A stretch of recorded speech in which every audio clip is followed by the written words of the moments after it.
تو اس کا مطلب ہے کہ یہ آگے آئے ہیں, یہ مزید آگے بڑھے ہیں. تو یہ جو ہماری پوری قوم ہے اس کے لیے شرمندگی کا باعث ہے, اور میں سمجھتا ہوں کہ اس کے لیے جو ذمہ داری ہے نہ صرف والدین بلکہ کمیونٹی کے جو لیڈرز ہیں یہ ان پہ بھی بہت زیادہ آتا ہے. اور ابھی بھی اب حکومت نے, چونکہ وہ جو لڑکی ہیں وہ بڑی ہو گئی ہیں, انہوں نے پولیس کے پاس جا کے رپورٹس کی ہیں, اور ظاہر ہے وہ جب, لیکن حکومت کے پاس پورے اعداد و شمار نہیں تھے. اب جو آپ لوسی کی بات کر رہے ہیں, اب یہ ہوگا کہ جتنے بھی کیسز ہیں ہر کیس کے ساتھ اس کی جو نسلی پس منظر ہے وہ بھی دیکھا جائے گا. تو اچھی بات ہوئی ہے ان کے پاس نہیں تھے, ورنہ ہمارے لوگوں کی تعداد اس میں زیادہ تھی جو اس تو قسم کے. نیشنل انکوائری کا مطالبہ کیا گیا ہے, تو اگر نیشنل انکوائری آتی ہے تو پھر ظاہر ہے ایتھنیسٹی باقیوں کا بھی پتہ چلے گا. مجھے ادیب سے پوچھنے تھا, ادیب صاحب آپ کیسے اس کو دیکھ رہے ہیں, what did you learn about this? It's very unfortunate کہ اس میں ہمارے مسلمان, ہمارے پاکستانی بھی ملوث ہیں. راج ڈیل کے اگر کیس کو لے تو وہاں پر اگر جو 8 لوگ ابھی جو سامنے آئے ہیں ان میں وہ سارے کے سارے جو ہیں وہ ظاہر ایشین ہیں, پاکستانی ہیں. تو یہ بڑا انفارچونیٹ ہے. اور جس طرح شیخ صاحب فرما رہے ہیں کہ اس کے تدارک کے لیے جو ہے وہ کمیونٹی کو خود آگے آنا پڑے گا. مصیبت یہ ہے کہ ہماری جو کمیونٹی ہے وہ اس وقت جو ہے وہ ان حالات کو اس طرح سنجیدگی سے نہیں لے رہے جس طرح یہ حالات گمبھیر ہیں. وہ اس کو ایسے ہی لے رہے ہیں جیسے کہ ایک نارمل چیز ہوئی, اس میں کچھ لوگ کنوکٹڈ ہو گئے اور ان کو جو ہے وہ سزا ہو گئی. لیکن یہ ایسا نہیں ہے, یہ پراپر ایک کیس تیار ہوگا جو ایشیائی کمیونٹی یا بالخصوص پاکستان کے ایک جو ہے وہ سمجھ لیں کہ پاکستانیوں کے سرے چڑھے گا. اس میں جو مساجد ہیں, جو لوکل مساجد ہیں, جو کمیونٹی ہب ہے, ان کو آگے آنا چاہیے, ان کو اپنا کردار ادا کرنا چاہیے, انہیں بتانا چاہیے کہ مسلمان اور ان کے دین میں یہ چیزیں کس قدر سختی سے منع ہے اور کس قدر جو ہے وہ مسلمانوں کو اس کے لیے جو ہے وہ اپنا کردار ادا کرنا چاہیے. آپ دیکھیں اگر امریکہ میں بات ہوتی ہے, وہاں سے ایلان مسک کی آواز آتی ہے کہ وہ بھی کہتے ہیں کہ اگر وہ بھی کسی کو مورد الزام ٹھہراتے ہیں تو وہ پاکستانی کمیونٹی کو ٹھہراتے ہیں. انگلینڈ میں یہ لوگ جو ہیں وہ یہ سب کچھ کر رہے ہیں کہ حالانکہ یہ سامنے پاکستان آئے ہیں, پاکستانی آئے ہیں یا ایشیائی کمیونٹی آ گئی ہے سامنے, اس میں دیگر لوگ بھی ملوث ہیں. یورپین کنٹریز کے لوگ جو ہیں وہ تو باقاعدہ اس کو ایک کاروبار کے طور پر استعمال کرتے ہیں, لیکن سامنے جو ہے وہ جو لوگ آئے وہ بدنامی کا باعث بنے. اس میں جو ہے وہ جو مسلمانوں کی مساجد ہیں, جو ہمارے کمیونٹی ہبز ہیں, ہمارے جو آئمہ مساجد ہیں, ان کو اپنا کردار ادا کرنا چاہیے, اویئرنیس جو ہے وہ دینی چاہیے اور لوگوں کو بتانا چاہیے کہ خدارا خود کو اور اپنے بچوں پر جو ہے وہ کڑی نظر رکھیں. آپ نے دیکھا ہوگا کچھ عرصہ پہلے BBC پر جو ڈرگ مافیا ہے ان کے بارے میں ایک رپورٹ آئی, اور اس میں بھی انفارچونیٹ ہے کہ اس میں بھی جو ہے وہ بریڈ فورڈ سے تعلق رکھنے والے جو ہے وہ گینگز جو ہے وہ ان کو اجاگر کیا گیا. اور یہ بھی بڑی عجیب بات تھی, اس میں جو سوال اٹھایا تھا وہ بڑا ویلڈ کوشچن تھا کہ جب والدین جو ہے وہ اپنے بے روزگار بیٹے کے ساتھ اس کی نئی گاڑی میں سپورٹس ماڈل کار میں بیٹھ کر جاتے ہیں تو والدین اس سے یہ ضرور پوچھے کہ اس کا سورس آف انکم کیا ہے, جبکہ وہ تو کماتا ہی کچھ نہیں. تو اس نے نئی گاڑی کہاں سے لی, وہ جو گھر میں پیسے لے کے آ رہا ہے وہ کہاں سے لے کے آ رہا ہے. اس میں ساری جو ہے وہ ایشوز جو ہے وہ تعلیم کے ہیں. اگر والدین تعلیمی یافتہ ہوں تو وہ تعلیم کی اس اہمیت کو سمجھتے ہیں اور وہ اپنے بچوں کو آگے جو ہے وہ تعلیم دیتے ہیں اور ان کو بتاتے ہیں بیٹا اچھا کیا ہے, برا کیا ہے, حلال کیا ہے, حرام کیا ہے. صحیح. اب میں شیخ صاحب کے پاس, would you like to add something else, Tahir بھائی؟ جی, میں یہ عرض کروں گا کہ جو ویسٹ کا میڈیا ہے, جو UK کا میڈیا ہے رائٹ ونگ کا, ایکسٹریم رائٹ ونگ کا, وہ سارے کا سارا یہ جو ملبہ ہے نا یہ پاکستان اوپر گرا رہا ہے. آپ نے دیکھا ہوگا کہ امریکہ کے جو ایلن مسک ہے 5000 میل دور سے بولے ہیں, ان کو یہاں بولنے کی کیا ضرورت تھی؟ انہوں نے بھی یہی کہا ہے کہ جی یہ بریڈ فورڈ میں اور اس علاقے میں جو پاکستانی ہے یہ چائلڈ گرومنگ کر رہے ہیں. تو ہمیں اس سلسلہ میں بہت محتاط رہنا پڑے گا. وہ پورے کا پورا کیس جو ہے, پوری کی پوری جو ذمہ داری ہے وہ ہم پہ ڈالنے کی کوشش کر رہے ہیں, حالانکہ ایسی بات نہیں ہے. دیکھیے 87-90% جو ہے نا یہ کام کرنے والے وہ گورے ہیں, لیکن ہماری جی بدقسمتی یہ ہے کہ ہماری جو ریشو ہے جو اس فیلڈ میں وہ آبادی کے تناسب سے زیادہ ہے، تو ہم ان کے لیے ہم انہیں ایک موقع مہیا کر رہے ہیں. ہمیں ہاں اب اس میں جو اس سیاست بھی ہو سلسلے سکتی ہے. اچھا میں کچھ میری کچھ اس میں ذرا میری ٹیک بھی لے لیتے ہیں، میں اس میں شامل کرتا ہوں. پہلی بات تو یہ ہے کہ یہ افسوسناک امر ہے، یہ قابل مذمت ہے کہ اس میں کوئی پاکستانی یا مسلمان ملوث ہیں. دوسری بات یہ کہ جو کمیونٹی ایٹ لارج ہے ان کو اس چیز کا ادراک ہی نہیں ہے کہ پاکستان کو یا پاکستانی کمیونٹی کو بدنام کرنے کے لیے یہاں کس طرح کی سیاست ہو رہی ہے، کس طرح کی کا میڈیا کس طرح متحرک ہو چکا ہے، اور ایک سنگل کمیونٹی کو سنگل آؤٹ کیا جا رہا ہے، پاکستان کی کمیونٹی کو. یہ باتیں اپنی جگہ فیکٹ ہے.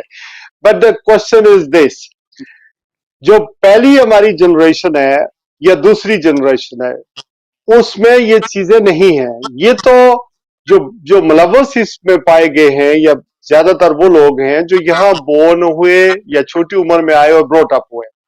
یہاں پر ذمہ داری کس کی تھی؟ یہاں کے اداروں کی. ادارے کون سے ہیں؟ یہاں کا جو سوشل سسٹم ہے، سوشل سروسز ہے، پولیس ہے، اس کی یہ ذمہ داری تھی. چونکہ ہمارے بچے ہمارے گھروں میں ہمارے کھانے تو کھاتے ہیں، یعنی ہمارا کلچر تو اڈاپٹ کرتے ہیں، ہماری طرح کپڑے تو پہنتے ہیں، لیکن ہمارا ان کے اوپر زور کتنا ہے.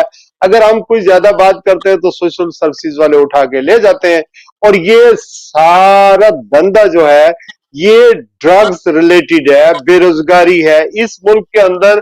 اگر ہم نارتھ آف انگلینڈ کی بات کریں، مینچسٹر کی بات کریں، بریڈ فورڈ کی بات کریں، یارکشائر کی بات کریں، سوئن، برمنگھم، آنڈورز کی بات کریں، تو یہاں انڈسٹری تقریباً ختم ہو چکی ہے. لوگ ٹیکسیاں چلاتے ہیں یا پھر یہ ٹیک ویز وغیرہ میں کام کرتے ہیں. باقی تو انڈسٹری یہاں پر ہے نہیں. بے روزگاری بڑی بری طرح ہے، اس طرح کے معاملات نہیں ہیں.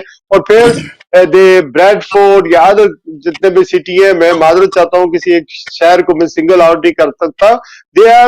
they are controlled by the drug owners, that the people who are involved in the drugs. تو یہ کس نے دیکھنا ہے؟ یہ یہاں کے اداروں نے دیکھنا ہے. This is the failure of this society. اور یہ جو یہاں کے انسٹیٹیوشن ہے، یہاں کے قانون ہے، ان کو اس کو دیکھنا ہے. اور اگر جیسا کہ طاہر انعام صاحب کہہ رہے ہیں، ہم تو 1.7 ملین 17 لاکھ یا 2 ملین لوگ ہیں پاکستانی. اس ریشو سے پاکستانیوں کو اگر نکالے، جیسے کہ میں نے چائنی کی مثال دی ہے، جیسے کہ بلیک افریقن کی بات کی ہے، یہاں کی انڈیجنس کمیونٹی کی بات کی ہے، they are all at large in this involved, but why we are single out as a Pakistani community. اسی وجہ سے کیئر سٹارمر جو تھے وہ he was reluctant to hold an inquiry. چونکہ یہی جو سیاست ہے، یہی جو نفرت ہے، یہی جو انتشار ہے کمیونٹی کے درمیان ہارمنی میں رہنے کا، یہ انتشار پیدا کرے گا. جب یہ انکوائری ہوگی تو ذرا اوبیسلی ہم انکوائری کو ویلکم کرتے ہیں تاکہ دودھ کا دودھ اور پانی کا پانی ہو جائے. اور یہ نہیں ہو سکتا کہ بلیک بھی اس میں زیادہ کمیونٹی افریقن جو ہے وہ شامل ہو، یورپین بھی اس کے اندر شامل ہوں، لیکن ان کا نام کوئی نہ لیا جائے. انڈین سکھ یا انڈین ہندو یا انڈین جو بھی مذہب کے لوگ ہیں یا جس نیشنلٹی کے بھی لوگ ہیں، جس مذہب کے بھی لوگ ہوں، وداؤٹ اینی ڈسکریمنیشن اور سنگلنگ آؤٹ سنگل کمیونٹی، سب کو اس میں انکلوڈ کیا جانا چاہیے اور انکوائری ہونی چاہیے. یہ نہیں ہو سکتا کہ میڈیا پر بار بار پاکستانی کمیونٹی کا ذکر کریں. اگر ایک کا نام آ گیا، 2 کا نام آ گیا، 10 کا نام آ گیا، ظاہر ہے ہم اس کو کنڈیم کرتے ہیں. It shouldn't be a single one in this involved. آپ کیا کہیں گے؟ پھر یہ بھی بتا دیں کہ کیا جا سکتا ہے ان حالات میں، جبکہ ہمارے ہاتھ باندھے ہوئے ہیں، ہماری زبان بھی باندھی ہوئی ہے. بچوں کو کہیں تو پولیس بچے اٹھا کے لے جاتی ہے. تو what can we do ایسے ہمارے علماء کرام کیا کر سکتے ہیں، کمیونٹی لیڈر کیا کر سکتے ہیں، ہمارے پاکستانی کونسلر کیا کر سکتے ہیں؟ what we can do.